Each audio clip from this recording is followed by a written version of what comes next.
கருணாமூர்த்தி தருவாய் கீர்த்தி பகவான் பாபா நீதானையா.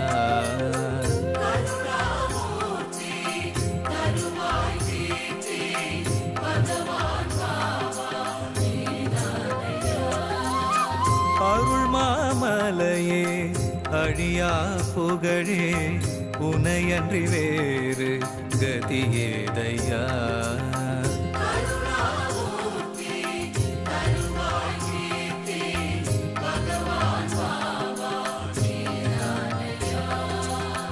அடியார் வாழ்வில் தடைபல நீக்கும் ஸ்ரீ சாயிநாதன் நீதானையா.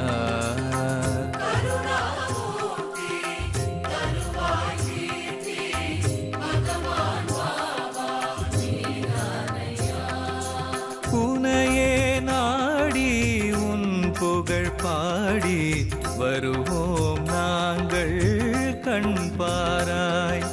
விடியாவானம் நொடியினில் பூக்கும் அதுவும் உந்தன் அருளாகும்.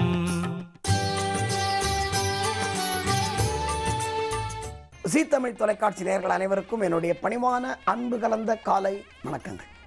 வரம் தருவாய் இறைவா தொகுப்பிலே பாபாவுடைய அற்புதங்களை நாம் பார்த்து கொண்டிருக்கிறோம். அந்த வகையிலே நாம் கொஞ்ச நாளாக பார்த்துட்டு இருக்கிற ஒரு முக்கியமான விஷயம் இந்த தற்கொலை பற்றியது. பாபா சொன்னது, பாபாவுடைய முந்தைய அவதாரமான அக்கல்கோட் மகாராஜ் சொன்னது, அதை நாம் பார்த்து கொண்டிருக்கிறோம்.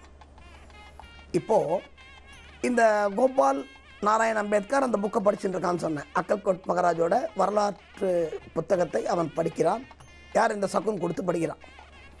அதில் இந்த கதை வருதுன்னு சொன்னால் அந்த கதையை தான் நம்ம பார்த்துட்டு இருக்கோம். இப்போது அந்த பக்தன் தன்னுடைய வயிற்று வலியின் காரணமாக தற்கொலை பண்ணிக்கிறத தடுத்து நிறுத்தி அக்கல்கோட் மகாராஜ் பேசிகிட்டு இருக்காரு அவன்கிட்ட. அதுதான் நம்ம பார்த்துட்டு இருக்கோம் இல்லையா. நேற்றுக்கு என்ன விட்டோம் நம்ம, கடவுள் கொடுத்த உடம்பு இது ஒத்துக்கிற இல்லை நீ அப்படின்னு கேட்டார். ஆமான்னு சொன்னான். இந்த வலியை ஏன் எனக்கு கடவுள் கொடுத்தான்னு கேட்டான். யார் அந்த பக்தன். அதுக்கு இப்போ அக்கல்கோட் மகாராஜ் பதில் சொல்கிறார். அதோடு நம்ம நேற்றுக்கு நிறுத்தினோம். அக்கல்கோட் மகாராஜ் சொல்கிறார் அவன்கிட்ட, இந்த உடம்பு கடவுள் கொடுத்தது தான், ஆனால் இந்த வலி இருக்குது பற்றியா, அது உனக்கு கடவுள் கொடுத்தது இல்லை அப்படின்றார். இவன் கன்ஃபியூஸ் ஆகி பார்க்குறான் அவரை. புரியல எனக்கு அப்படின்னும்போது ரொம்ப அழகாக சொல்கிறார். நல்லதோ கெட்டதோ, இது அவர் சொன்னது அக்கல்கோட் மகாராஜுடைய வரலாற்றிலே அவருடைய சரித்திரத்திலே இருக்கின்ற விஷயம். அதே வார்த்தைகளே நான் உங்களுக்கு அளிக்க கடமைப்பட்டிருக்கிறேன். ஏன்னா இதெல்லாம் மகான்களோட வார்த்தைகள். இது நம்ம போட்டு ரொப்ப முடியாது. அதுக்கு நமக்கு யோகியதையும் கிடையாது, அது என்னை போன்றவர்களுக்கு தகுதியும் கிடையாது. என்ன பண்ணோம், நான் இப்போது அவர்கள் மகான்கள் சொன்னதை நம்ம அப்படியே கொடுக்கறது தான் உண்மையான விஷயம். இப்போது அக்கல்கோட் மகாராஜ் சொல்கிறாரு, நல்லதோ கெட்டதோ போன ஜென்மத்தில் பண்ண பாவத்தை இந்த ஜென்மத்தில் நீ அனுபவித்தே ஆக வேண்டும். தெளிவாக சொல்கிறார். நல்லதோ கெட்டதோ எதுவோ, நான் ஏற்கனவே சொன்ன பாருங்கள், ப்ளஸ் மைனஸ். ப்ளஸ் நீ பண்ண புண்ணியம், மைனஸ் நீ பண்ண பாவம். இதை நம்ம அனுபவிச்சு ஆகணும். இது யாருமே தப்பிக்க முடியாதுங்க. இது யாரும் இதிலிருந்து தப்பவே முடியாது. அப்போது அக்கல்கோட் மகாராஜ் சொன்னபோது அவனுக்கு ஒரு சாந்தி கிடைக்குது. சாந்தி கிடைக்குதுன்னா என்ன, ஒரு நிம்மதி கிடைக்குது. நல்லதோ கெட்டதோ நீ நிறைய பண்ணியிருக்கலாம், ஆனால் அதை அனுபவிச்சு தான் ஆகணும். இந்த பிறவியில் அனுபவிச்சு தான் ஆகணும். இதை தீர்த்துக்கிறதுக்கு, இந்த பிரச்சனை தீர்றதுக்கு இது உன்னோட பூர்வ ஜென்ம கர்மம். உன்னோட பூர்வ ஜென்மத்தில் நீ செஞ்ச பாவம், நீ செய்த வினைகள், அது உன்னை ஜென்மமாக தொடருது இல்லையா. இதுதான் பாபா சொன்னார். இப்போ பாபா சொன்னார், நான் ஏற்கனவே சொன்ன பாருங்க, மகான்கள்லாம் ஒரே ஃப்ரீக்குவன்சியில் தான் இருப்பாங்க அப்படின்னு. எல்லா மகான்களும் ஒரே விஷயத்தை தான் சொன்னார்கள், ஆனால் அவர்கள் சொன்ன விதம் மாறுபட்டது, அவ்வளோதான், வேறு ஒன்றுமே கிடையாது. ஆனால் மேட்ரு எல்லாம் ஒன்று தான். இப்போ இவர் சொல்லும்பொழுது என்ன சொல்கிறாரு, நீ பண்ண பாவத்தை நீ அனுபவிச்சாகணும், இதுக்கு தற்கொலை முடிவாயிடுமான்னு கேட்குறாரு. இப்போ தான் மேட்ருக்கு வர்றார் அவர். நீ தற்கொலை பண்ணிக்கிறதுனால உன் பிரச்சனை தீந்துரும் நினைக்கிறியா அப்படின்னு கேட்குறாரு அக்கல்கோட் மகாராஜ். இவன் ரொம்ப தெளிவாக இருக்காங்க தற்கொலை பண்ணிக்கணும்னு. ஆமாம், எனக்கு இந்த வலி போகிறதுக்கு வேறு வழி கிடையாது, நான் என்ன பண்ணுறது சொல்லு அப்படின்னு கேட்குறான். அப்போ திருப்பியும் அக்கல்கோட் மகாராஜ் அவனுக்கு ஒரு விஷயத்த சொல்கிறார். இதில் தான் அவன் மனசு மாறுறான். என்ன சொல்கிறார் அப்படின்னா, நீ பண்ண பாவத்தை அனுபவிச்சாகணும். ரைட்டா? ஆனால் ரைட். இந்த பாவத்தை, இந்த பிரச்சனை, இந்த வயிற்று வலி பிரச்சனை இப்போ நீ தற்கொலை பண்ணிட்டா முடிஞ்சு போய்டுன்னு நினைக்கிறியான்னு கேட்ட உடனே அவன் கன்ஃபியூஸ் ஆனான். இதுக்கு ரொம்ப தெளிவாக ஒன்றுன்னு சொல்கிறாரு, இந்த பிரச்சனை இதோட தீராது உனக்குன்றார். ஏன் தீராது அப்படின்னு கேட்குறான். நீ செஞ்ச கர்மம் உன் பின்னாடி வந்துட்டே இருக்கு, ஒவ்வொரு ஜென்மமாக வந்துட்டே இருக்கு. நீ மொத்தமாக நீ பண்ண பாவத்தெல்லாம் இந்த ஜென்மத்திலே தீர்த்துட்ட அப்படின்னு சொன்னால் உனக்கு அடுத்த ஜென்மம் கிடையாது அப்படின்னார். இது எங்கேயோ நான் சொல்லி கேட்ட மாதிரி இருக்கேன் உங்களுக்கு. இதுதான் பாபா சொன்னார் தற்கொலைக்கு. ஏன்னா பாபாவுடைய முதல் அவதாரம் அக்கல்கோட் மகாராஜும் இப்போ இதை தான் சொல்கிறார். இப்போ சொன்ன உடனே அந்த பக்தன் வந்து ஒரு மாதிரி தெளிவாயிட்டான். சரி, அப்படின்னா நான் என்ன பண்ணணும்? அவனுக்கு என்ன பயம் வந்துடுச்சு, இப்போ தற்கொலை பண்ணிட்டோம், நான் திருப்பி அடுத்த ஜென்மத்தில் இதே வயிற்று வரி தொடரும்ல. இப்போ அவன் கர்மம் கண்டிப்பாக தொடர்ந்துனே வரும். இது அழகாக அக்கல்கோட் மகாராஜ் அவனுக்கு புரிகிற மாதிரி என்ன சொல்கிறாரு, நீ இந்த ஜென்மத்திலேயே இந்த வயிற்று வலி, இந்த பிரச்சனை, இந்த குழப்பம் எல்லாத்தையும் அனுபவித்து முடிச்சிட்டேன்னா அடுத்த ஜென்மம் உனக்கு இருக்காது. நீ எதுக்கு திருப்பி திருப்பி ஜென்மம் எடுக்கிற? அதுக்கு ஒரு ஒரு ஒரு உதாரணத்தை கொடுக்குறாரு. யார்? அக்கல்கோட் மகாராஜ். பாருங்கள், பாபா அவர் எல்லாமே ஒரே ஃப்ரீக்வன்சியில் இருக்காங்கன்றதுக்கு அவர் சொன்ன ஒரு சின்ன ஒரு சம்பவம். இதில் என்ன சொல்கிறார் வேடிக்கையாக, இப்போ ஒரு குழந்தைய வச்சு நீங்கள் விளையாடுறீங்க. குழந்தைய வச்சு விளையாடும் போது நீங்கள் பார்த்துருப்பீங்க, எல்லா வீட்லேயும் உண்டுங்க இந்த பழக்கம். இது அந்த காலத்துலேருந்தே இருக்குதுன்னு நினைக்கிறேன். அதனால தான் அக்கல்கோட் மகாராஜ் இதை சொல்லியிருக்காரு. இப்போ குழந்தைய வச்சு விளையாடுறோம் நம்ம. நீங்கள் பார்த்தீங்கன்னா நிறைய வீட்டில் பார்த்தீங்கன்னா இந்த குழந்தைய இப்படி கொஞ்சிட்டு அப்படி தூக்கி போட்டு விளையாடுவாங்க. குழந்தைய பார்த்துருக்கீங்களா? அப்படி தூக்கி போட்டோன்னு திருப்பி குழந்தை கையில் வந்துடும், தூக்கி போட்டோன்னா குழந்தை கையில் வந்துடும், தூக்கி போட்டோன்னா குழந்தை. இப்போது இது அக்கல்கோட் மகாராஜ் சொல்கிறாரு, எப்படி தூக்கி போட்ட குழந்தை திருப்பி உன் கைக்கே வருதோ அதே மாதிரி நீ பண்ண பிரச்சனை உனக்கு பின்னாடி வந்துட்டே இருக்கும். அப்போது நீ உன்னோட வாழ்க்கையை முடிச்சுக்கிறதுனால உன்னுடைய பாவம் தீர்ந்து விடும் என்று நினைக்காத அப்படின்னு சொன்னார். சரி, அப்போ தான் அவனுக்கு வந்து ஒரு விஷயம் புரியுது. சரி, இந்த பிரச்சனை தீர்ந்த உடனே எனக்கு வயிற்று வலி சரியாயிடுமா அப்படின்னு கேட்குறான். கண்டிப்பாக சரியாகும், நீ கவலையே படாத, உனக்கு ஒன்றுமே இருக்காது. நீ இந்த கர்மம் தீர்ந்த உடனேயே ஆட்டோமேட்டிக்காக உனக்கு இருக்கிற பிரச்சனை சரியாயிடும் அப்படின்றார். இதுதான் அந்த கதை. இந்த கதையை படித்த உடனே இந்த கோபால் நாராயண் அம்பேத்கரோட மனநிலை சுத்தமாக மாறிடுது, அப்படியே தெளிவாயிடுது. இப்போ நான் இதில் ஒரு முக்கியமான முடிச்சுன்னு சொன்னேன்ல, இது என்ன முடிச்சு, அதை நாம் மீண்டும் நாளை பார்ப்போம். வணக்கம். ஓம் சாய்ராம். தென்னாடுடைய பெரியவா போற்றி,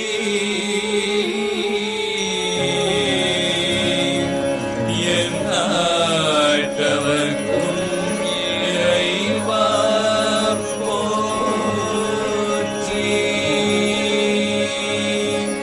சர்வஜ்ஞா சர்வவ்யாபி பெரியவா சரணம்,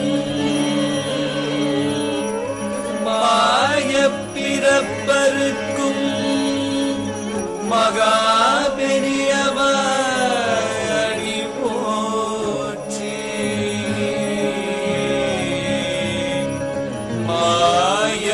மாயப்பிறப்பருக்கும் மகா பெரியவா அடி போற்றி.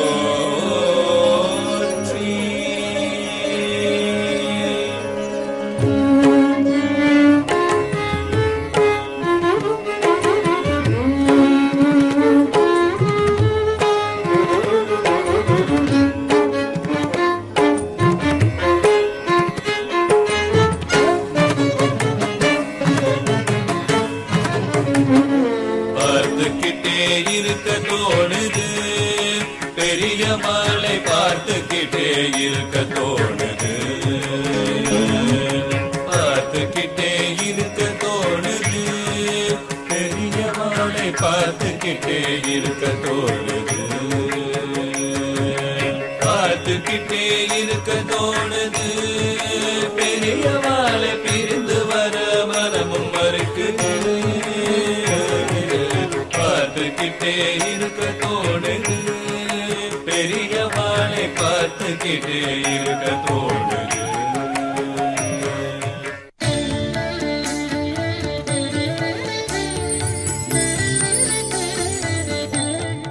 ஸ்ரீ குருபியோ நமக. ஓம் காஞ்சி வாசாய வித்மகே சாந்த ரூபாய திமிகி தன்னோ சந்திரசேகரேந்திர பிரச்சோதயாத். ஜீ தமிழ் தொலைக்காட்சி நேயர்கள் அனைவருக்கும் பி சுவாமிநாதனின் இனிய காலை வணக்கம். தெய்வத்தின் குரல் நிகழ்ச்சியில் இதற்கு முந்தைய நிகழ்ச்சியில் ஒரு சுவாரஸ்யமான அனுபவத்தை நம்ம பார்த்துட்டு இருக்கோம். மகா சுவாமிகள் சன்னிதானத்தில் எப்பவுமே எந்த ஒரு அனுபவம் நடந்தாலுமே, எந்த ஒரு சுவாரஸ்யமான நிகழ்வு நடந்தாலுமே அதற்கான தீர்வு அப்படிங்கிறது ரொம்ப சுவாரஸ்யமாக இருக்கும். ஒரு அம்மா மகா சுவாமிகளோட சன்னிதானத்துக்கு வந்திருக்கா. ஒரு பெண்மணி, நான் காலையிலேருந்து மத்தியானம் வரைக்கும் தெய்வத்தோட ஸ்லோகங்களை சொல்கிறேன், பலவிதமான பாராயணத்தை பண்ணுறேன், ஆனாலும் தெய்வம் எனக்கு அனுகிரகம் செய்ய மாட்டேங்கிறது, எனக்கும் பலவிதமான கஷ்டங்கள் வந்துருக்குன்னு மகா சுவாமிகள் சன்னிதானத்தில் சொல்கிறா. அதற்கு மகா சுவாமிகள் என்ன தீர்வு சொல்ல போகிறார்னு எல்லாரும் பார்த்துட்டு இருக்கா.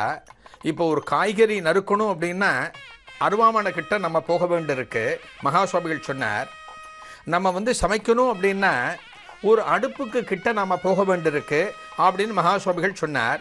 இப்போ ஒரு துணிமணிகளை நாம் துவைக்கணும் அப்படின்னா ஒரு ஜலம் கிட்ட, அதாவது தண்ணி கிட்ட நாம் போக வேண்டியிருக்கு அப்படிங்கிறத மகா சுவாமிகள் இந்த பெண்மணிகள் கிட்டையே கேள்வியாக கேட்டு பதிலாக வாங்கி சொன்னார்.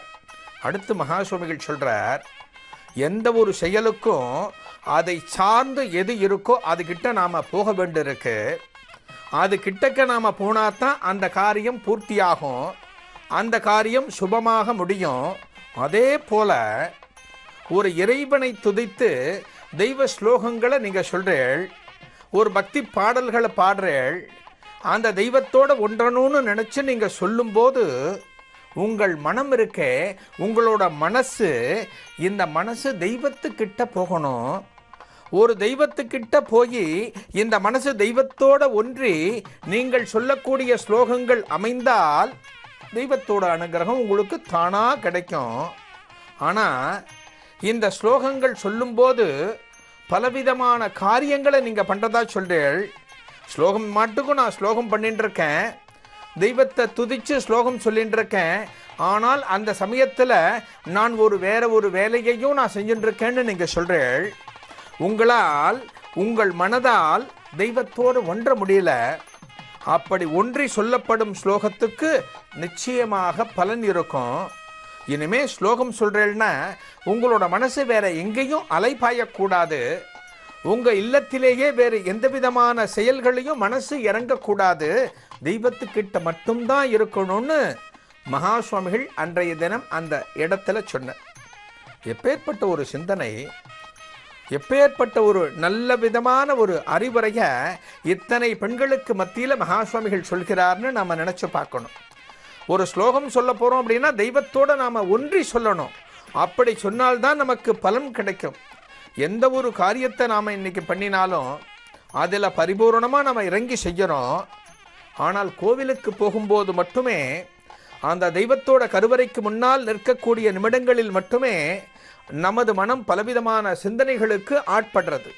இதைத்தான் மகா சுவாமிகள் தவிர்த்து தெய்வத்தோடு ஒன்றணும்னு சொல்கிறார். மகா சுவாமிகளோட ஒரு பதிலாகட்டும், ஒரு ஞான திருஷ்டியின் மூலம் சொல்லக்கூடிய பலவிதமான உதாரணங்களாகட்டும், இவை அனைத்துமே பல பக்தர்களை ஆச்சரியப்பட வச்சிருக்கு. இந்த பதில்கிறது ஒரு சாதாரணமான பதில் கிடையாது. இதே போல மகா சுவாமிகள் சன்னிதானத்தில் நடக்கக்கூடிய எந்த ஒரு நிகழ்வுக்குமே அதன் பின்புலத்தை நாம் ஆராய்ஞ்சு பார்த்தோன்னா ரொம்ப ஆச்சரியமாக இருக்கும். 1960களில் மகா சுவாமிகள் மன்னார்குடிக்கு போயிருந்தார். இந்த மன்னார்குடிங்கிறது கும்பகோணத்துக்கு பக்கத்தில் இருக்கு, ராஜ மன்னார்குடின்னு சொல்லுவா.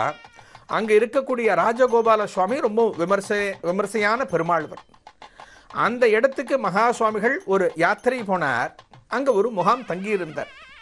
மகா சுவாமிகளோட ஜெயேந்திர சரஸ்வதி சுவாமிகளும் அப்போ யாத்திரையில் கலந்துட்டார். இவா 2 பேரும் மன்னார்குடிக்கு போன உடனே அப்போ மன்னார்குடியில் இருந்த கொன்னியூர் சதாசிவம் ஐயர் அப்படிங்கிற ஒரு மிகப்பெரிய நிலக்கிழார், அவர் என்ன பண்ணினார், அவரோட இடத்துல தங்க வச்சார். அவரோட இடத்துல மகா சுவாமிகளை தங்க வச்சு மகா சுவாமிகளுக்கு என்னென்ன தேவையோ அவர்களது அந்த பூஜைகளுக்கும் அவர்களது வழிபாடுகளுக்கும் அவர்களது அனுஷ்டானங்களுக்கும் என்னென்ன தேவையோ எல்லாவற்றையும் கச்சிதமாக மகாசுவாமிகளுக்கு பண்ணி கொடுத்தார். இது மட்டுமல்லாமல் ஒரு 10 நாள் அவரோட இடத்துல மகாசுவாமிகள் தங்கணும் அப்படின்னு ஒரு விஞ்ஞாபனம் பண்ணி ஒரு வேண்டுகோள் வச்சு மகாசுவாமிகளை தங்க வச்சார். இந்த 10 நாளும் மன்னார்குடியே திமிலோகப்பட்டது. எத்தனையோ பக்தர்கள் வந்து மகாசுவாமிகளை தரிசனம் பண்ணினா, மகாசுவாமிகள்கிட்ட பிரசாதம் வாங்கிட்டு போனா. இது மட்டுமல்லாமல் அந்த மகாசுவாமிகளை 10 நாளுமே அந்த மன்னார்குடி நகரை சுற்றி பட்டண பிரவேசம் வர வச்சார். அன்னைக்கு வந்து ஜெயேந்திர சரஸ்வதி சுவாமிகள் யானை மேலே வலம் வந்தாராம். மகாசுவாமிகள் கால்நடையாக எல்லா பக்தர்களுக்கும் ஒரு அனுகிரகம் பண்ணி நடந்து வந்தாராம். இந்த பட்டின பிரவேசத்தை பார்த்த பல பக்தர்கள், ஆஹா தெய்வமே நம்ம வீடு தேடி வருதே, நாம் இருக்கக்கூடிய பகுதியை தேடி தெய்வம் வருதேன்னு இவா 2 பேரையும் வரவேற்று ஒரு பூர்ணகும்பம் கொடுத்து பலவிதமான வரவேற்புகளை கொடுத்தா. இப்படி இந்த யாத்திரை வரும்போது மன்னார்குடியில் காந்தி ரோடுன்னு ஒரு ரோடு உண்டு. அந்த ரோட்டில் தேசிய மேல்நிலைப் பள்ளின்னு ஒரு ஸ்கூல் உண்டு. ஒரு ஸ்கூல் இன்றைக்கும் இருக்குது. அந்த ஸ்கூல் வழியாக மகாசுவாமிகள் வரும்போது அப்போ அந்த பள்ளிக்கூடத்தில் ஹெட்மாஸ்டராக, அதாவது தலைமை ஆசிரியராக இருந்தவர் பேர் சீனிவாச ஐயர்னு பேர். அவர் என்ன பண்ணியிருக்கார், மகாசுவாமிகள் நம்ம ஊரில் வந்திருக்காரு, இத்தனை பெரிய ஸ்கூல் வழியாக வந்துட்டுருக்காரு, இந்த தெய்வத்தை ஒரு நாள் நம்ம ஸ்கூலுக்கு வரவழைச்சு நம்ம ஸ்கூலில் உட்காத்தி வைக்கணும், எத்தனையோ மாணாக்கர்கள் பயிலக்கூடிய இந்த கல்வி சாலைக்கு இந்த தெய்வத்தை வரவழைச்சா பசங்களுக்கும் நல்ல ஒரு எதிர்காலம் கிடைக்கும், இந்த பசங்களுக்கும் மகாசுவாமிகளோட ஆசீர்வாதம் கிடைக்கும்னு அந்த தெய்வத்தை ஸ்கூலுக்கு கூப்பிட்டார். அந்த தெய்வமும் ஒரு நாள் ஸ்கூலுக்கு வந்தது. அந்த பள்ளிக்குள்ள மகாசுவாமிகள் வந்த பிறகு அந்த பள்ளி எப்படி இருக்கும் அப்படின்னா, நடுப்புற ஒரு பெரிய மைதானமாக இருக்கும். அந்த மைதானத்தை சுற்றி 4 மூலையிலையும் கட்டடங்களாக இருக்கும். கட்டடங்கள்னா ஒரு குடிசையாக இருக்கும், கீழேயும் இருக்கும் மேலேயும் இருக்கும். அந்த ஸ்கூலுக்கு ஒரு சங்கரா ஹால் அப்படின்னு பேர். அது அந்த இடத்துக்கு மகாசுவாமிகள் உள்ளே வர, மகாசுவாமிகள் உள்ளே வந்தவுடனே அந்த சீனிவாச ஐயருக்கு சந்தோஷம். அதாவது இதுவரைக்கும் தனக்கு கிடைக்காத ஒரு வாய்ப்பு கிடைச்ச மாதிரி இந்த தெய்வத்தை அப்படி தொழுது அப்படி ஒரு வரவேற்பு கொடுத்து மகாசுவாமிகளை ஸ்கூலுக்குள்ளே கொண்டு வந்துட்டார். மகாசுவாமிகள் அங்கே இருக்கக்கூடிய பசங்களையும் சீனிவாச ஐயரும் பார்க்குறார். சீனிவாச ஐயர் ஏதோ ஒரு விஷயத்தை மகாசுவாமிகள்கிட்ட சொல்லணும்னு துடிக்கிறார். அந்த தெய்வம் கண்டுகொண்டு சீனிவாச ஐயரை முன்னாடி கூப்பிட்டு, நீங்கள் என்ன சொல்லணும்னு வரேள், உங்கள் ஸ்கூல் ரொம்ப நன்னா இருக்கே, நீங்கள் எந்த விஷயத்தை சொல்லணும்னு வரேள் சொல்லுங்கோ அப்படின்னு மகாசுவாமிகள் கேட்குறார். அந்த சீனிவாச ஐயர் ஒரு மிகப்பெரிய வேண்டுகோளை அந்த தெய்வத்துக்கிட்ட அந்த நேரத்தில் வைக்கிறார். சீனிவாச ஐயர் என்ன வேண்டுகோளை மகாசுவாமிகள்கிட்ட வச்சார், அந்த வேண்டுகோளுக்கு மகாசுவாமிகள் என்ன பதில் சொன்னார் அப்படிங்கிறத அடுத்த தெய்வத்தின் குரல் நிகழ்ச்சியில் பார்க்கலாம். நன்றி, வணக்கம்.